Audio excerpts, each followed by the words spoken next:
Sinintensyahan ang kamatayan ng suspect sa paglason sa executive producer ng Netflix series na Three Body Problem.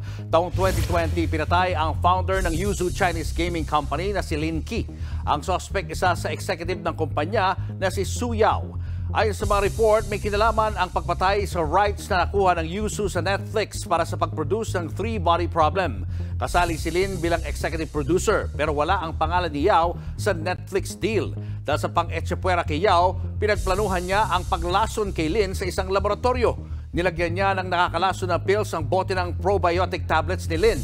Nagkakomplikasyon si Lin nang makainom ng pill na may lason hanggang sa tuluyang mamatay. Wala pang petsa ang execution kay Yao. Mga kapatid, Julius Babaw po. Iba na ang may alam at may pakialam sa panahon ngayon. Para sa frontline ng mga balita, mag-follow at mag-subscribe sa social media pages ng News 5.